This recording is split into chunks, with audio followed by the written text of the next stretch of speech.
Now, I don't know why they do this, but they only give me one pen. I used to stand in absolute awe and watch Barack Obama sign with 7, 8, 9 different pens, Barack Obama. I'm in awe. Have you decided, sir, whether to go to Saudi Arabia? No, not yet. What would be the holding up the decision at this point? Are there commitments you're waiting for from the Saudis or on the negotiations over peace? No. The commitments from the Saudis don't relate to anything having to do with energy. It happens to be a larger meeting taking place in Saudi Arabia. That's the reason I'm going. And it has to do with national security for them, for Israelis. I have a program. Anyway, it has to do with much larger issues than having to do with the energy. What's the status of the gun talk, sir? You talked to any more Republicans about the guns? And all of it's an embodiment of so many of you here today. Leaders in civil rights like Karen Nagasaki and Karen Korematsu. Where are you? Where are the Karens? There you go.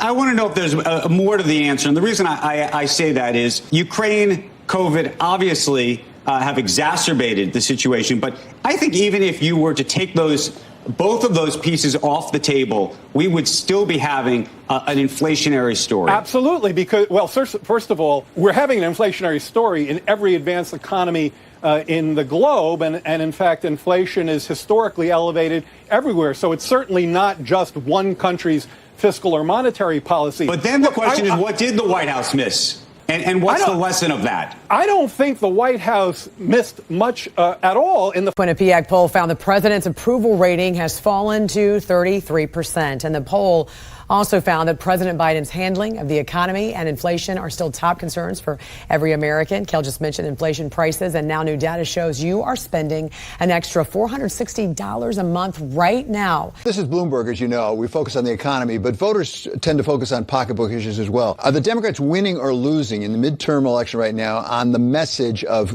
really delivering on the economy? A lot of polling suggests they're not too happy with the White House. Well, people are not happy. They're not happy with their circumstances. Nobody's happy with paying $5 for a gallon of gas. I can remember when $1 I could fill up my tank and drive all day. That's not the case. And there $5 for a gallon of gas, that's a problem. Seeing all of the inflated prices, that is a problem for us. Out the price behind me, $6.49 a gallon, and that is for regular gasoline. And a lot of places are seeing the prices even higher, according to AAA. Gas is nearly $2 more per gallon than it was this time last year. That means on average, people are spending $160 more per month just to fill up.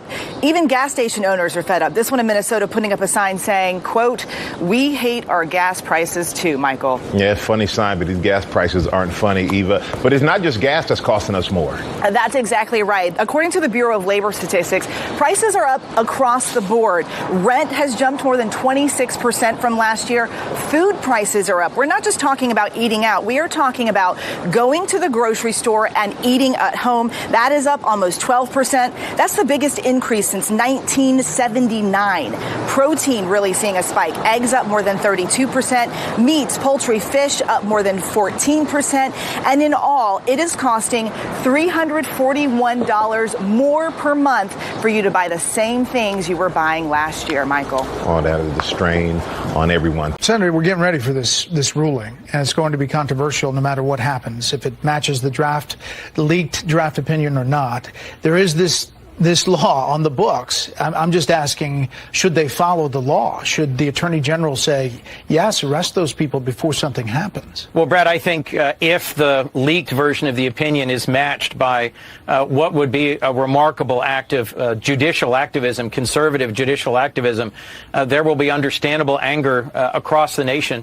As an elected official, I've certainly had protests out front of my house. Many of us have who serve in Congress or in other elected offices. But we need to make sure that all appropriate actions are being taken to ensure the safety of members of our federal judiciary, including Supreme Court justice. You're holding a bill to deny protection to those justices. It makes me wonder why. Why? Why, if 100 senators approve it, would it hold here for an entire month? just so the country can understand. No one on this side of the aisle, the Republican side of the aisle, objects to this bill. We agreed that we would agree to a unanimous consent. All somebody had to do was make the motion, and that could be on the president's desk. It could be signed, and they could be protected. But for some reason, Mr. Speaker, the Democrats on the other side of the aisle, even though 100 senators had agreed with this, everyone in your party on the Senate side said yes, you still say no. I do not understand that. I do not understand why we would risk that. I do not understand why you'll make sure the Capitol's protected, or something that could happen in Supreme Court this week, that you won't protect those justices. Why would you continue to hold the bill now? But if you change it, you're showing the country what you really believe. You don't want the bill to pass. You want to delay it longer. There is no excuse. There is no reason to delay this bill. This should be law, and the justices should be protected.